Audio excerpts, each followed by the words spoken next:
आपकी खुशी में, आपके गम में, आपकी आंसुओं में, आपकी मुस्कुराहटों में, आपके आज में, आपके कल में, आपके साथ होगी एक कहानी और मैं। बहुत देर तक मौन रहकर किरणमयी एकाएक बहुत ही मीठे स्वर से बोली, तुमसे और 2 बातें कहना चाहती हूँ। उस दिन तुम्हारी जहर की छुरी लेकर चाहे जो कुछ मैंने कह डाला हो बउआ, मैंने ये भी देखा था कि तुम्हारे हृदय में एक ऐसी भी वस्तु है जो वास्तव में ही प्रेमिक है, सचमुच कवि है।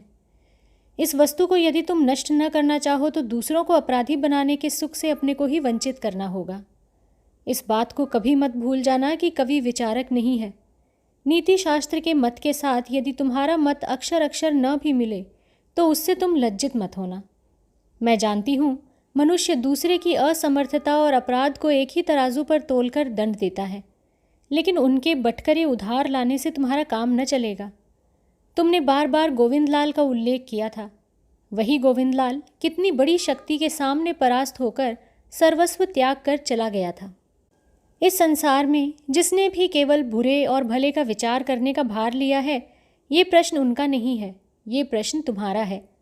हत्या के अपराध में जज साहब जब किसी अभागे को फांसी की सज़ा देते हैं तब वो विचारक हैं, लेकिन अपराधी की हृदय की दुर्बलता अनुभव करके जब वो सज़ा हल्की कर देते हैं तब वो कवि बन जाते हैं। बउआ जी, इसी प्रकार संसार के सामंजस्य की रक्षा होती है। इसी प्रकार संसार की भूलें, भ्रांतियाँ और अपराध असहनीय नहीं होने पाते। कवि केवल सृष्टि ही करता है, ये बात नहीं है। कवि सृष्टि की रक्षा भी करता है। जो स्वभावतः सुंदर है उसको जैसे और भी असुंदरता के साथ प्रकट करना उसका काम है। जो सुंदर नहीं है उसको असुंदर के हाथों से बचाना भी उसका काम है। दिवाकर ने ज़रा सोचकर कहा, इस दशा में क्या अन्याय को प्रश्रय देना न होगा? किरणमयी ने कहा, ठीक, मैं नहीं जानती, हो भी सकता है। सुनती हूँ मन के विरुद्ध अत्यंत घृणा उत्पन्न कर देना भी संभवतः कवि का ही काम है, लेकिन अच्छे के प्रति अत्यंत लोभ जगा देना क्या उसकी अपेक्षा बड़ा काम नहीं है? इसके अतिरिक्त जब तक इस संसार से पाप बिल्कुल ही मिटा न दिया जाएगा, जब तक मनुष्य का मन पत्थर न बन जाएगा, तब तक इस पृथ्वी में अन्य भूल भ्रांति होती ही रहेगी और उसे क्षमा करके प्रश्रय भी देना ही पड़ेगा। पाप दूर करने की शक्ति भी नहीं है, सहन करने का सामर्थ्य भी न रहेगा, तो उससे ही क्या कोई सुविधा होगी बउआ? दिवाकर ने उत्तर दिया, सुविधा ही तो सब कुछ नहीं है, असुविधा में भी तो न्याय धर्म का पालन करना चाहिए। जो शुभ है, जो निर्मल है, जो सूर्य के प्रकाश की भांति है, उसको सबसे ऊपर स्थान देना उचित है। किरणमयी ने कहा, नहीं, यदि पाप मनुष्य के रक्त के साथ न लगा रहता तो उस दशा में तुम्हारा कहना ही सच होता। एक न्याय के अतिरिक्त संसार में और कुछ भी नहीं रहने पाता। दया, माया, क्षमा आदि चित्त वृत्तियों के नाम तक भी किसी को ज्ञात न रहते। तुम सूर्य के प्रकाश के श्वेत रंग के साथ न्याय की तुलना कर रहे थे, लेकिन क्या श्वेत रंग सब रंगों के मेल से ही नहीं बनता? ये उज्ज्वल प्रकाश जैसे टेढ़े शीशे के भीतर जाने से रंगीन हो उठता है, उसी प्रकार न्याय भी अन्याय, अधर्म, पाप ताप के टेढ़े रास्ते से दया, माया, क्षमा से चित्रित होकर दिखाई देते हैं। अन्याय को क्षमा करने से अधर्म को ही प्रश्रय देना होता है, ये बात मैं मानती हूँ, लेकिन अधर्म भी तो क्षमा का रूप नहीं, ये बात भी तो स्वीकार किए बिना नहीं रह सकती। तर्क करके संभवतः मैं अपनी बात तुमको समझा न सकूंगी बउआ जी, लेकिन जो क्षमा प्रेम के भीतर से पैदा होती है, उस प्रेम का मर्म यदि तुम किसी दिन जान जाओगे तो समझ जाओगे कि अन्याय, अधर्म, अक्षमता को क्षमा कर प्रश्रय देना धर्म का ही अनुशासन है। लेकिन दिन तो अब बहुत ही ढल गया बउआ जी, क्या आज तुमको भूख प्यास नहीं लगी है? ये कहकर घबराकर वो कमरे से बाहर निकल गई। संध्या के बाद दिवाकर खाना खाने के लिए बैठा तो धीरे धीरे बोला, आज सारा दोपहर का समय मेरा बहुत ही आनंद से बीता। कितनी नई बातें मैंने सीखी, ये मैं कह नहीं सकता। किरणमयी ने मुस्कुराते हुए कहा, अनेक बातें ही तुमने सीखी हैं तो मुझे अपना गुरु मानना चाहिए। दिवाकर उत्साहित होकर बोल उठा, अवश्य अवश्य, 100 बार मैं तुमको अपना गुरु स्वीकार करता हूँ। सच कहता हूँ भाभी, यदि इस तरह सदा ही तुम्हारे पास रहने पाऊँ तो मुझे और कुछ नहीं चाहिए। क्या कहते हो? इतने में ही इतना आकर्षण? दिवाकर का चित्त उसकी बातों की धारा में मगन हो गया था। सरल मन से बोला, तुमको छोड़कर एक दिन भी मैं कहीं न रह सकूंगा भाभी। किरणमयी हंस पड़ी और बोली, चुप चुप, यदि कोई सुन लेगा तो चकित हो जाएगा। दिवाकर होश में आकर अत्यंत लज्जित हो गया। बिछौना बिछाते बिछाते किरणमयी उसी के एक कोने में बैठकर म्लान करुण कंठ से बोली, ये क्या तुम्हारी नौकरी है या व्यवसाय है बउआ जी कि इसकी सफलता विफलता मालिक की इच्छा पर या दुकान की खरीद बिक्री पर निर्भर करेगी? ये तो अपने हृदय का धन है, बाहर के लोगों में इसे विफल करने की शक्ति नहीं है बउआ। ये कहकर वो कुछ देर तक आंखें मूंदे बैठी रही। दिवाकर ने भक्ति भरे चित्त से उस सुंदर मुख की ओर देख धीरे धीरे कहा, अच्छा भाभी, तुम क्या आंखें मूंदने पर अपने स्वामी का मुख अंतःकरण में देख पाती हो? किरणमयी ने आंखें खोलकर कुछ विस्मित होकर कहा, स्वामी का? हाँ, देख पाती हूँ। जो मेरे यथार्थ स्वामी हैं वो निश्चय ही मेरे इसी स्थान में रहते हैं। कहकर उसने अंगुली से अपना हृदय दिखाया। दिवाकर ने इस बात को सरल भाव से समझकर नम्रता से कहा, लेकिन इसे देखने से क्या लाभ है भाभी? तुम देवी देवता नहीं मानती, तुम इहलोक परलोक को भी नहीं मानती, फिर मरने के बाद तुम किस प्रकार उनके पास जाओगी? किरणमयी ने कहा, मरने के बाद मैं किसी के पास नहीं जाना चाहती। ये सुनकर दिवाकर मानो हतबुद्धि होकर ताकता रहा और उसका प्रश्न सुनकर किरणमयी भी थोड़ी देर के लिए अवाक हो गई। लेकिन दूसरे ही क्षण वो जोर से हंसकर बोली, लेकिन जब जब तुम मेरे संबंध में बातें क्या सुनना चाहते हो? क्या जानूं भाभी, पर मुझे सुनने की बड़ी इच्छा होती है। किरणमयी ने बिछौने की चादर बिछा देने के बहाने मुंह घुमाकर कहा, मैं एक आदमी के पास जाना चाहती हूँ, लेकिन वो मरण के उस पार नहीं है, इसी पार है। दिवाकर ने कहा, लेकिन वो तो मरण के उस पार चले गए हैं, इस पार किस प्रकार फिर तुम उनको पाओगी? किरणमयी ने हंसकर कहा, वो मेरा अब भी इसी पार में उपस्थित है। अब तक चली भी गई होती, लेकिन क्या भाभी? केवल यदि मुझे वो बता देता कि वो मुझे चाहता है या नहीं। दिवाकर ने फिर आश्चर्य में पड़कर पूछा, कौन है इस पार? कौन बताएगा कि वो तुमको चाहता है या नहीं? तुम कहती क्या हो भाभी? किरणमयी के मुख पर पल भर के लिए एक मलिन छाया पड़ गई, लेकिन क्षण भर में ही वो हट गई और फिर उसका समूचा मुख उज्जवल हो उठा। कृत्रिम क्रोध के स्वर में उसने कहा, तुम बड़े ही दुष्ट हो बउआ जी। अपना मुंह खोलकर स्वयं कुछ भी नहीं कहना चाहते, केवल मेरे मुंह से 100 बार सुनना चाहते हो। जाओ, उसकी खबर मैं तुमको बता न सकूंगी। ये कहकर अपने मुंह को ज़रा ओट में करके वो मुस्कुराने लगी। दिवाकर ने यह हंसकर देख लिया और एक अज्ञात आवेग में उसका हृदय तीव्र गति से धड़कने लगा। अपने को संभाल कर उसने कहा, मेरे पास कहने की कौन सी बात है भाभी कि मुंह खोलकर मैं तुमसे कहूँगा? किरणमयी उसकी ओर घूमकर खड़ी हो गई, बोली, इतने दिनों से तुमको मैंने इतना सिखाया, वो सब क्या व्यर्थ हो गया? एक बार अपनी छाती पर हाथ रखकर देखो तो वहाँ एक भयानक बात खलबली मचा रही है या नहीं? सच कहो। दिवाकर ने मंत्रमुग्ध की भांति कहा, क्या बात है, मुझे क्या सिखाया तुमने? किरणमयी ने कहा, तुमने मुझे आश्चर्यचकित कर दिया बउआ जी। इसी आयु में क्या अभिनय करना सीख गए हो? लेकिन तुम मुंह खोलकर न कहोगे तो मैं कुछ भी न कहूँगी। इससे मेरी ही छाती फट जाए या तुम्हारी ही फट जाए। ये कहकर ही एकाएक झुककर दिवाकर की ठोड़ी को एक बार हाथ से हिलाकर वो तेज़ी से कमरे से बाहर चली गई। बहुत दिनों के बाद आज फिर प्रातःकाल अघोरमयी मोहल्ले की कई बूढ़ी स्त्रियों के साथ काली जी के दर्शन करने कालीघाट गई थी। बता गई थी कि माता की आरती हो जाने पर थोड़ी रात बीत जाने पर घर लौटूंगी। रात के लगभग 8 बजे थे। दिवाकर अपने बिछौने पर चुपचाप लेटा हुआ था। उसके सिराहने एक मिट्टी का दीपक टिमटिमाता हुआ जल रहा था। इसी क्षण प्रकाश में थोड़ी ही देर पहले वो दुर्गेश नंदिनी नामक पुस्तक पढ़ रहा था। उसी को मुंह पर रखकर वो संभवतः मन ही मन आयशा के ही विषय में सोच रहा था। उसी समय आकर किरणमयी ने पूछा, छोटे बउआ क्या सोच रहे हो?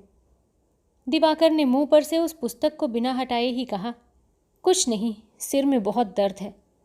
किरणमयी ने कहा, तो अच्छी दवा हो रही है। सिरहाने दीपक जला रखने से क्या सिर दर्द मिट जाता है बउआ जी? दिवाकर ने कहा, ये पुस्तक कल ही लौटा देनी है, इसीलिए इसे समाप्त कर रहा हूँ। किरणमयी ने कहा, नेत्र बंद करके आयशा की चिंता करते रहने से ही पुस्तक समाप्त न होगी भाई। आंखें खोलकर पुस्तक पढ़ी जाती है। तो रहने दो, खा पी कर ही समाप्त करना। अब चलो, खाना ठंडा हो रहा है। दिवाकर की उठने की इच्छा नहीं थी। उसने विनय के साथ कहा, अभी रहने दो भाभी, मौसी को आ जाने दो, तभी खाऊंगा। किरणमयी ने कहा, वो किस समय लौटेंगी, इसका क्या ठीक है बउआ? आज मेरी भी तबीयत ठीक नहीं है। सोचती हूँ उनके कमरे में उनका भोजन ढक कर रख दूंगी, फिर थोड़ा सोऊंगी। उठो, तुमको खिला दूँ। फिर दिवाकर का मुख कानों की जड़ तक लाल हो गया। वो लज्जित होकर करवट बदल कर लेट गया। किरणमयी ने उसके पास आकर कहा, चलो उठो, मुझे छुट्टी दो। करवट बदल कर सोने की आवश्यकता अब नहीं है। रसोई घर से नौकरानी का स्वर सुनाई पड़ा, मैं यहाँ से सुन रही हूँ, तुम नहीं सुन पाती बहू? माँ नीचे पुकार रही हैं। किरणमयी लौट आई और फिर उसी संदूक पर बैठ गई। क्रोध करके बोली, घमंड तो कम नहीं है, मैं जाकर दरवाज़ा खोल दूँ, तू नहीं खोल सकती?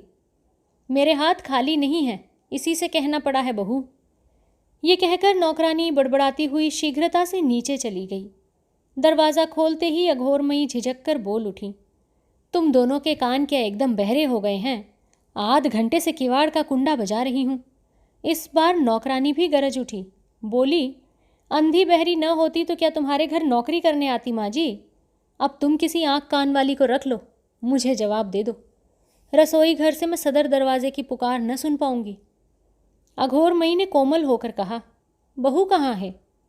दासी ने अस्फुट स्वर से कहा, देवर को लेकर सारा दिन प्रेम लीला हो रही है, और क्या होगा? अभी जो मैंने दरवाज़ा खोल देने को कहा तो नेत्र लाल करके मेरे गरूर का ताना मारने लगी। अरे, ये तो बड़े बाबू आ गए, कहकर दासी सहम कर बगल में जाकर खड़ी हो गई। अघोरमयी ने मुंह घुमाकर कहा, उपेन, चलो बेटा, ऊपर चलो। चलो मौसी, चल रहा हूँ, कहकर उपेंद्र अघोरमयी के पीछे पीछे सीढ़ियों पर चढ़ने लगे। लेकिन दासी के मुंह से निकली हुई सभी बातें उनके कानों तक भी पहुंच गई थीं। ऊपर आकर अघोरमयी ने कड़े स्वर से पुकारा, कहाँ हो बहू, ज़रा बाहर तो आओ, उपेन आ गया है। अंधेरी कोठरी में बैठी किरणमयी की छाती धड़कने लगी और बिछौने पर लेटे हुए दिवाकर का सर्वांग शिथिल हो गया। अघोरमयी ने फिर पुकारा, कहाँ गई? एक चटाई तो लाकर बिछा दो बहू, उपेंद्र क्या खड़ा ही रहेगा? किरणमयी ने बाहर आकर बरामदे में चटाई बिछा दी। उसके मुंह से सहसा बात नहीं निकली। उपेंद्र ने निकट आकर प्रणाम करके कहा, आप अच्छी तरह तो हैं भाभी?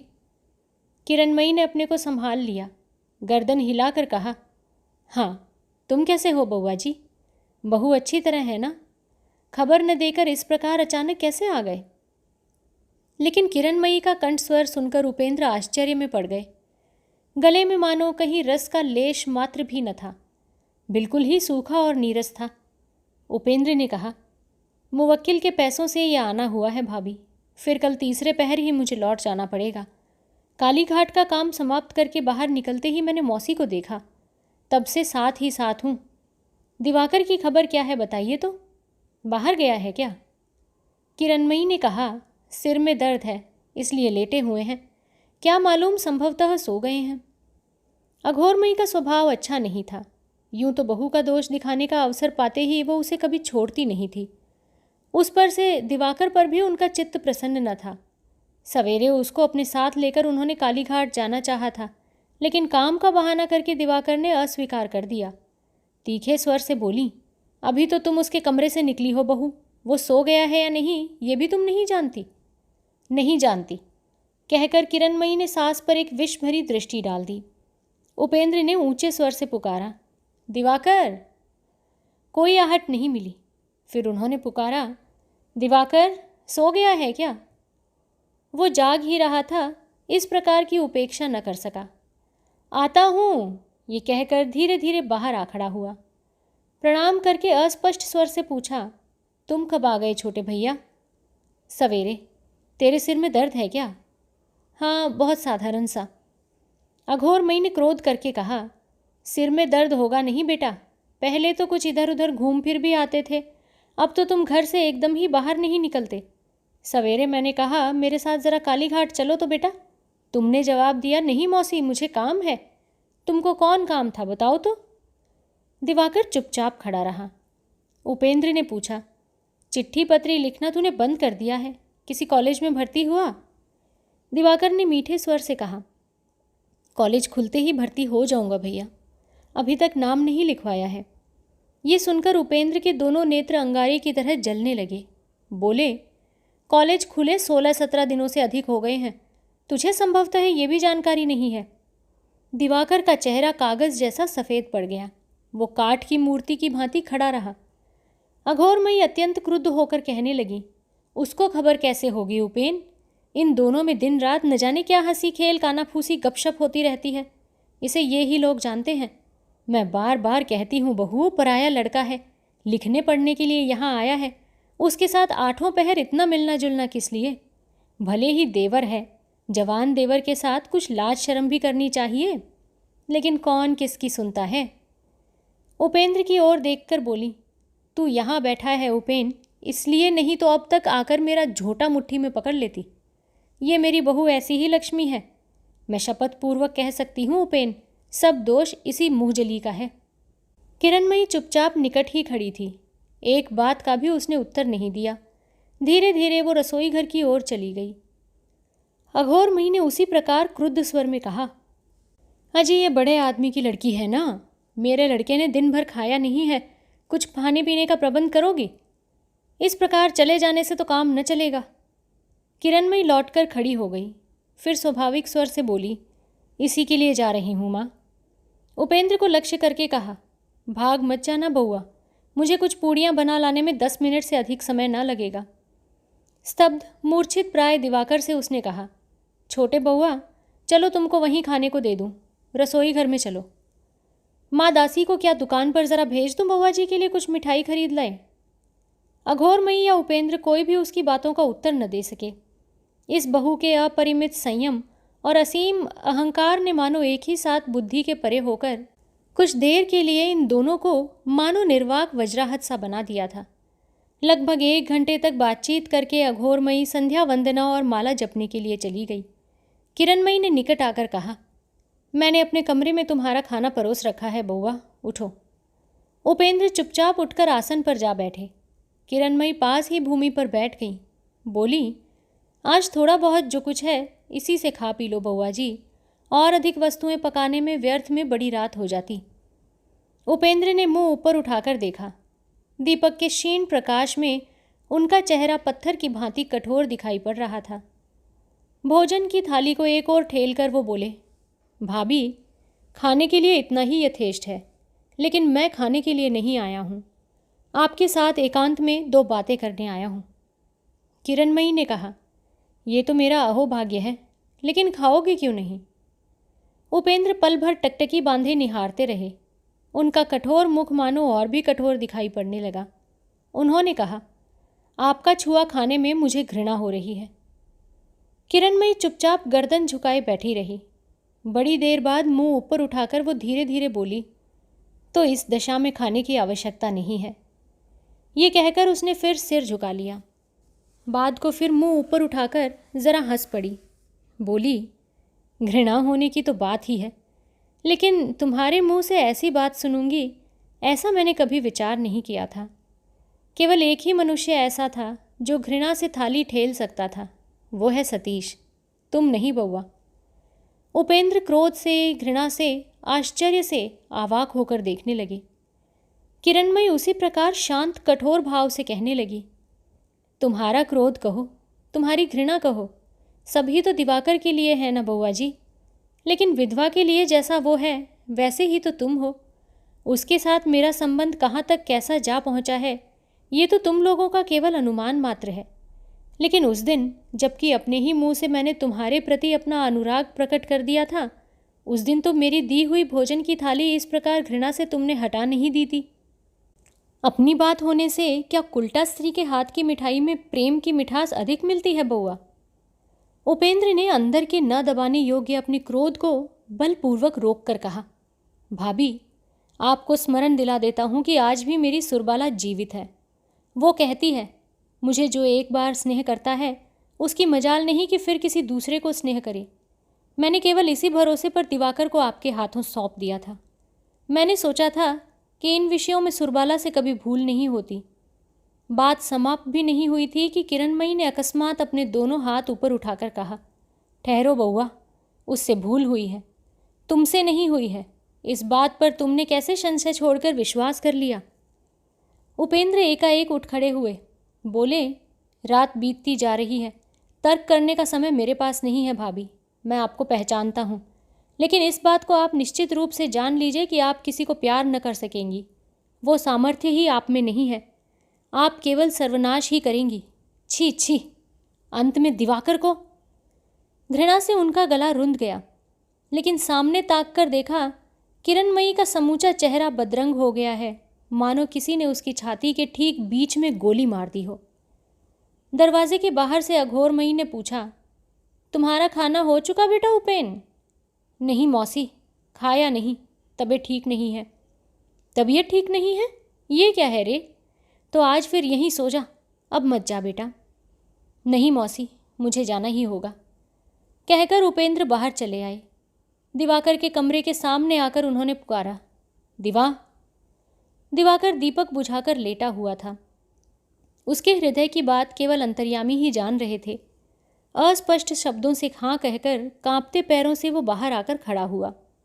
उपेंद्र ने कहा, अपना सामान बांधकर ठीक कर ले, मेरे साथ चलना पड़ेगा। अघोरमयी आश्चर्य में पड़कर घबराहट के साथ बोली, ये क्या उपेन, इस रात के समय लड़का कहाँ जाएगा? मेरे साथ जाएगा। इसके लिए चिंता क्या है मौसी? जल्दी से ठीक ठाक कर ले रे, मैं गाड़ी ला रहा हूँ। अघोरमयी उपेंद्र का हाथ पकड़कर विनय करने लगी, नहीं बेटा, आज अमावस्या की रात में किसी प्रकार भी उसका जाना न हो सकेगा। लड़का ही तो है, हो सकता है कि कुछ अनुचित ही कर गया हो। यहाँ ना रखना चाहो तो कल परसों ले जाना, लेकिन आज रात को तो मैं किसी प्रकार भी न जाने दूंगी। बाधा पाकर उपेंद्र ने हताश होकर कहा, लेकिन उसको एक रात भी यहाँ रखने की मेरी इच्छा नहीं है मौसी। अच्छा, आज अमावस्या की रात बीत जाने दो, लेकिन कल सवेरे फिर आप मत रोकिएगा। दिन में 10 बजे के भीतर ही उसे ज्योतिष के घर भेज देना। ये कहकर अघोरमयी को प्रणाम करके शीघ्रता से वो नीचे उतर गए।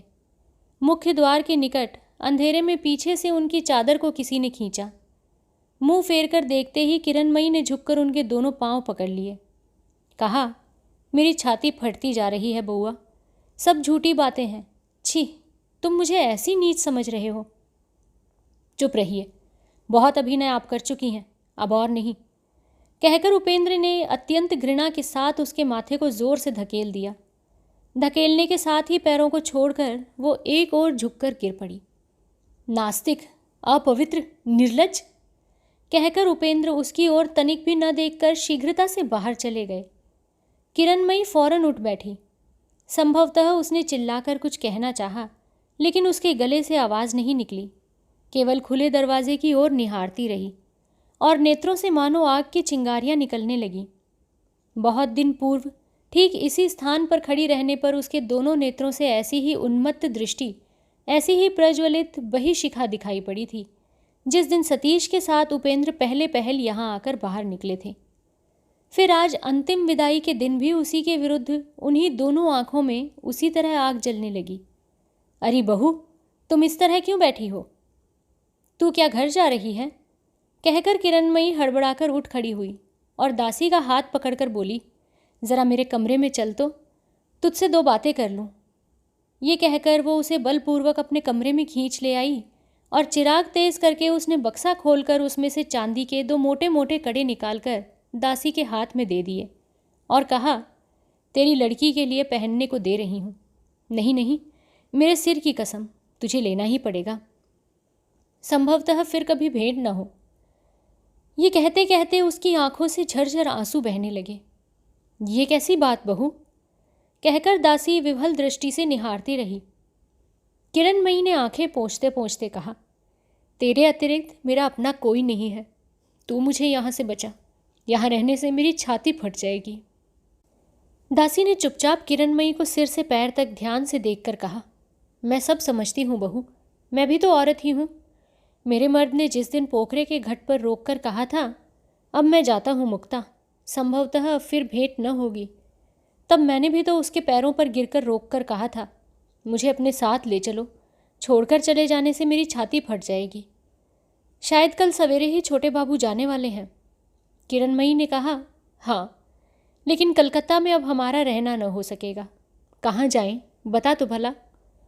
दासी तनिक भी चिंता न करके बोली, तो तुम आराकान जाओ ना, सुख से रहोगी। मेरी छोटी बहन भी वहीं है। मेरा नाम लेने से वो तुम लोगों को बड़े आदर से रखेगी। आज है मंगलवार, कल तड़के ही जहाज़ छूटेगा। वहाँ जाओगी बहू? किरणमयी ने दासी का हाथ थाम कर कहा, जाऊंगी। दासी ने धैर्य देकर कहा, तुम लोग तैयार रहना, मैं तड़के ही गाड़ी लेकर आऊँगी। कोई भी न जान सकेगा कि तुम लोग कहाँ चले गए। जाओ बहू, जाओ, छोटे बउआ को छोड़कर तुम बचोगी नहीं। बउआ जी। उस समय संभवतः रात बीत चुकी थी, भोर का समय था। दिवाकर चौंक कर उठ बैठा। ठीक सामने ही किरणमयी दिखाई दी। दिवाकर ने चौंक कर कहा, कौन? भाभी हो क्या? हाँ बउआ जी, मैं ही हूँ, कहकर वो विह्वल दिवाकर की छाती के ऊपर अचानक औंधी होकर गिर पड़ी। बोली, बउआ जी, सुनती हूँ तुम मुझे छोड़कर चले जाओगे। कहाँ जाओगे? देखूँ तो। उत्तर में दिवाकर आवाक हो गया। उसके दोनों नेत्रों में आंसू भर आए। किरणमयी उठ बैठी और आंचल से उसके नेत्र पोंछकर बोली, छी, क्यों रोते हो भाई? भाभी, मैं तो निरुपाय हूँ। छोटे भैया ने तो आज सवेरे ही मुझे चले जाने को कहा है। उपेंद्र का नाम सुनते ही किरणमयी क्रोध से अंधी होकर बोली, कौन है छोटे भैया? कौन है ये? वो क्या मेरी अपेक्षा भी तुम्हारा अधिक अपना है? तुमको देखे बिना क्या उसकी भी छाती फट जाती है? नहीं बउआ, संसार में किसी में ऐसी शक्ति नहीं है कि हम दोनों को अलग कर सके। बाहर गाड़ी खड़ी है, चलो हम लोग चलें। कहाँ भाभी? जहाँ मैं ले चलूँगी वहीं चलना होगा। अच्छा चलो, कहकर दिवाकर उठने को तैयार हो गया। एक बार उसको ये विचार हुआ कि वो जागता नहीं है, नींद के नशे में स्वप्न देख रहा है, लेकिन दूसरे ही क्षण किरणमयी का अनुसरण करता धीरे धीरे बाहर आ गया। कोई कीड़ा जैसे पतंगे को बरबस खींच लाता है, उसी प्रकार मानो किसी अमोघ मंत्र के बल से किरणमयी अर्धचेतन अभागे विमूढ़ चित्त दिवाकर को जहाज घाट पर खींच ले गई और टिकट लेकर आराकान जाने वाले जहाज पर जा बैठी। इस जहाज में भीड़ न रहने के कारण जहाज के अधिकारियों ने इन दोनों का पति पत्नी समझकर एक केबिन में दिवाकर और किरणमयी को स्थान दे दिया। उसी जगह किरणमयी को बिठाकर दिवाकर डेक के एक एकांत स्थान पर रेलिंग पकड़कर खड़ा हो गया। धीरे धीरे डेक पर यात्रियों की भीड़ कम होने लगी। कुलियों का हल्ला गुल्ला बंद हो गया और लंगर उठाए जाने के कर्कश शब्द से जहाज के अंदर बैठे दिवाकर की छाती के अंदर भी कंपन हो गया। पल भर में जहाज भागीरथी के मध्य भाग में पहुंचा और अपार समुद्र में प्रवेश करने के उद्देश्य से धीरे धीरे गतिमान होने लगा। जब ठीक मालूम हो गया कि जहाज चल रहा है, तब दिवाकर की दोनों आंखें आंसुओं से भर गईं और उसने अपनी दोनों हथेलियों से मुख को जोर से दबाकर किसी प्रकार रुलाई के वेग को रोककर अपनी लज्जा को छिपा लिया। पूरब की ओर का आकाश उस समय बाल सूर्य की आभा से लाल हो उठा था और उधर उसके आने के विषय में संदेह न रखने वाले उपेन भैया ज्योतिष साहब के घर शैया त्याग कर उठे नहीं थे। भाग जाने के उद्देश्य से घर से बाहर निकल पड़ने के समय से जो भयंकर अव्यक्त ग्लानि दिवाकर के चित्त में एकत्रित होती जा रही थी, उसका अंत कितना कुत्सित है, दुक्कर है, उसका दृश्य अब उसके नेत्रों के सामने स्पष्ट हो उठा। एक भले घर की गृहस्थ बहू को कुल से निकालकर वो स्वयं किसी अनजान देश में ले जा रहा है। ऐसी असंभव बात उसके हृदय में अब तक आई ही नहीं थी।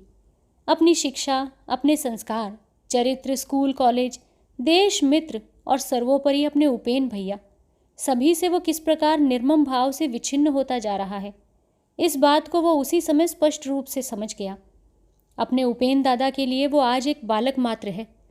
उसी उपेन भैया का मनोभाव इस समाचार को सुनकर कैसा हो उठेगा, ये स्मरण करके उसकी छाती की धड़कन बंद सी होने लगी। उसी स्थान पर वो दोनों घुटनों के बीच माथा टेक कर बैठ गया और एक ही क्षण में उसकी अदम्य आंखों से आंसू झरने लगे। उसी समय किरणमयी उसके पास आ खड़ी हुई और उसके माथे पर हाथ रखकर स्नेह भरे स्वर से बोली, बउआ, जरा कमरे में चलो। बहुत चेष्टा से और बड़ी देर में दिवाकर अपनी आंखों के आंसू रोककर मुंह झुकाए उठ खड़ा हुआ और धीरे धीरे किरणमयी के पीछे पीछे केबिन में जा पहुंचा। किरणमयी ने दरवाज़ा बंद करके दिवाकर को अपने पास बिठाया। उसके दोनों हाथों को अपने हाथ में लेकर उसके मुंह को देखकर अत्यंत करुण स्वर से पूछा, तुम रो क्यों रहे थे भाई? ये प्रश्न सुनकर दिवाकर के नेत्रों से फिर आंसू झरने लगे। किरणमयी ने अपने आंचल से उन्हें पोंछकर कहा, सच सच बताओ, तुम मुझे प्यार करते हो या नहीं? दिवाकर कुछ भी न कह सका, बिल्कुल ही छोटे बच्चे की भांति घबराने लगा। किरणमयी ने आंसू से भीगे उसके मुख को अपनी छाती पर खींचकर दबा लिया और धीरे धीरे उसके माथे पर उंगलियां फेरते हुए चुपचाप सांत्वना देने लगी। इसी प्रकार बहुत समय बीत गया। बड़ी देर में दिवाकर की अश्रुधारा अपने आप ही समाप्त हो गई तो पहले की अपेक्षा उसका मन भी कुछ हल्का हो गया। वो उठ बैठा, फिर कुछ भी न कहकर दरवाज़ा खोलकर धीरे धीरे कमरे से बाहर हो गया। जहाज़ उस नदी के तट से हटकर टेढ़ी मेढ़ी चाल से रेत से बचता हुआ, जल को नापता हुआ धीरे धीरे समुद्र की ओर चला जा रहा था और छोटी छोटी डोंगियाँ और माल से लदी नावें बड़े जहाज़ की बड़ी मर्यादा की रक्षा करती हुई दूर ही दूर रहकर अत्यंत सावधानी से बढ़ती जा रही थीं। दिवाकर रेलिंग के पास एक कुर्सी खींचकर उस पर बैठ गया और दूरी पर या निकट के जलथल में जो कुछ उसे दिखाई पड़ने लगा उसी से मन ही मन अत्यंत पीड़ा तथा वेदना के साथ सदा के लिए विदाई लेने लगा और अंतःकरण की असहाय पीड़ा अंतर्यामी से निवेदन करने लगा। थोड़ी देर में केबिन से फिर पुकार हुई, दिन बहुत चढ़ आया, तुम स्नान कराओ, अब तक मैं तुम्हारे खाने पीने का प्रबंध करती हूँ। वो स्वयं अभी अभी स्नान कर चुकी थी। पीठ पर भीगे बालों को फैलाकर केबिन के फर्श पर बैठकर हंडिया का मुंह खोलकर वो खाद्य सामग्री का हिसाब किताब लगा रही थी। रात में ही नौकरानी की सहायता से उसने ये सब सामग्री जुटा ली थी। दिवाकर ने उत्तर दिया, तुम खाओ, मुझे तनिक भी भूख नहीं है भाभी। किरणमयी ने मुंह ऊपर उठाकर देखा, बोली, ये नहीं होगा, तुम ना खाओगे तो मैं भी नहीं खाऊंगी। तुम इस समय मेरे सर्वस्व हो, तुमको खिलाए बिना मैं किसी प्रकार भी न खा सकूंगी। ये बात सुनकर दिवाकर लज्जा से गड़ सा गया और कोई भी बात न कहकर बाहर चले जाने को ज्यों ही तैयार हुआ कि किरणमयी ने उसे पकड़कर कहा, ये तो सप्तरथियों का चक्रव्यूह है बउआ जी, भागकर कहाँ जा रहे हो? प्रवेश करने का पथ है, लेकिन बाहर निकलने का पथ क्या सभी जानते हैं? यदि यही इच्छा थी तो इस विद्या को उपेन भैया से तुमने सीखा क्यों नहीं? कुछ देर मौन रहकर वो बोली, परिहास की बात नहीं है बउआ जी, मेरी बात मानो, जाओ स्नान कराओ और कुछ खा लो, उसके बाद बाही रेलिंग पकड़कर जितनी इच्छा हो रोते रहना, मैं रोकूंगी नहीं। लेकिन ये भी बताए देती हूँ बउआ कि आंखों के आंसू की इसके बाद बहुत आवश्यकता पड़ेगी। बिना आवश्यकता के व्यर्थ में खर्च कर डालने से पीछे कहीं पछताना न पड़े। दिवाकर ने कोई उत्तर नहीं दिया। आने वाले दिनों के इस निष्ठुरतम परिणाम के संकेत को सिर झुकाए सुनकर स्नान के लिए चुपचाप बाहर चला गया और सूने कमरे में किरणमयी भी मौन होकर बैठी रही, क्योंकि उसके उपहास के इस शूल ने केवल दिवाकर को ही नहीं वरन सहस्त्रों गुना बढ़कर स्वयं उसकी अपनी ही छाती में भी यातना भर दी। बाहर आकर दिवाकर इधर उधर घूमने लगा। फिर जहाज़ के जिस हिस्से में तीसरे दर्जे के यात्री एक दूसरे से सटे हुए बैठे थे वहीं चला गया और विभिन्न प्रांतों के तरह तरह के यात्रियों में रहकर अपने को भुला रखने का उपाय खोजने लगा। इस भारतवर्ष में कितनी विभिन्न जातियां हैं, कितने विचित्र पहनावे हैं, कितनी ही अज्ञात भाषाएं हैं, ये पहले पहल अपने जीवन में देखकर दिवाकर आश्चर्य में पड़ गया। जहाज़ के अंदर भी वही जनता की भीड़ थी और तरह तरह की भाषाओं के मिश्रण से जो अपूर्व शब्द उठ रहे थे वो भी विचित्र थे। सीढ़ियों से उतरकर दिवाकर वहां जा पहुंचा और निर्विकार आश्चर्य से स्तब्ध हो रहा। थोड़े से स्थान पर अधिकार जमाने के लिए इसके पहले यात्रियों में जो ठेला ठेली और धक्कम धक्का मचा हुआ था वो अब बंद हो गया था। अपने अपने अधिकृत स्थान पर बिछौना बिछाकर अपने सामने सामानों का घेरा बना वो यथासंभव निश्चिंत हो गए थे और अब उनको अपने निकट के यात्रियों पर ध्यान देने का भी अवसर मिला था। प्रत्येक व्यक्ति एक दूसरे का संतोषजनक परिचय पाने के लिए उत्सुक था। एक स्थान पर दिवाकर की दृष्टि पड़ते ही उसने देखा कि एक बंगाली चिल्लाकर उसे बुला रहा है, बाबूजी इधर आइए, जरा आइए। उस व्यक्ति के पास एक हृष्ट-पुष्ट स्त्री बैठी हुई थी। उसने भी उत्सुकतापूर्ण नेत्रों से उसके आने का अनुरोध किया। दिवाकर बड़े परिश्रम से बहुत से लोगों के तिरस्कार और झिड़कियां सहता भीड़ के बीच में सावधानी से पैर रखता हुआ उनके पास जा पहुंचा। उसके पहुंचते ही उस मनुष्य ने अपने पास के टीन के संदूक पर बैठने की जगह दिखाकर कहा, ये मेरा संदूक टीन का नहीं है, असली लोहे का है, आप आराम से बैठिए। आप कौन हैं? दिवाकर ने कहा, ब्राह्मण। उसी क्षण उस मनुष्य ने दोनों हाथ बढ़ाकर दिवाकर के जूतों के ऊपर से ही पद्धुली लेकर अपनी जीभ पर, माथे पर और गले पर लगाकर कहा, सोच रहा था ये कई दिन कैसे बीतेंगे। आप कहाँ बैठे हैं? दिवाकर ने उंगली से ऊपर दिखा दिया। उसने पूछा, आप केबिन में हैं? चाहे जहाँ रहें, संध्या को रोज़ एक बार पद्धुली दे जाया करें। कहाँ जाइएगा, रंगून? दिवाकर ने सिर हिलाकर कहा, नहीं, अराकान। अराकान में तो मैं भी रहता हूँ। आज 20 वर्षों से मैं वहीं रह रहा हूँ। आपको तो मैंने कभी नहीं देखा, ये पहली बार जा रहे हैं। वहाँ आपके कोई स्वजन संबंधी हैं क्या? नहीं है? नहीं भी हो तो क्या, कुछ भी चिंता मत कीजिएगा। आप लोगों की दया से मैं वहाँ के एक मकान का मालिक हूँ। मेरे मकान में बहुत से कमरे खाली पड़े हुए हैं, आप मेरे साथ ही चलिए। पास बैठी हुई स्त्री को दिखाकर कहा, ये मेरी पत्नी है। ये स्त्री अब तक टकटकी बांधे दिवाकर की ओर देख रही थी। उसने बहुत ही मोटे गले से पूछा, क्या आपकी पत्नी आपके साथ हैं? दिवाकर ने मुंह लाल करके सिर हिलाकर किसी प्रकार बतला दिया, हाँ, साथ ही हैं। उसकी बातें टेढ़ी मेढ़ी थीं। ललाट पर गोदना था, मांग में सिंदूर की चौड़ी रेखा थी, नाक में नथ थी और दोनों कानों में 20-20 बालियां थीं। आंचल का जो थोड़ा सा भाग माथे पर था वो भी उत्साह तथा आवेश से नीचे खिसक गया। उसने कहा, बहुत बुरा स्थान है, मग लोगों का देश है, लेकिन मेरे मकान की ओर आंख उठाने का साहस किसी का नहीं है। मैं साधारण मकान वाली नहीं हूँ। उस देश में ऐसा कोई आदमी नहीं है जो कामिनी से डरता न हो। आप मेरे ही मकान में रहिएगा, डरने की कोई बात नहीं है। किराया 5 रुपया है, आप 4 ही रुपया महीना दीजिएगा। ए मकान वाले, आपके कारखाने में इनको कोई काम मिल जाएगा क्या? मकान वाले ने ज़रा हिचक कर कहा, कोई न कोई काम मिल ही जाएगा। दिवाकर ने पूछा, आपका नाम? हरीश भट्टाचार्य। नहीं नहीं, ऐसा न करें, अपराध लगेगा। मैं ब्राह्मण नहीं हूँ, केवट मल्ला हूँ। मकान वाली ने कहा, ए मकान वाले, अब तो चिवड़ा भिगो दूँ? मकान वाले का ध्यान टूट गया। धीरे धीरे उसने कहा, भिगो दो।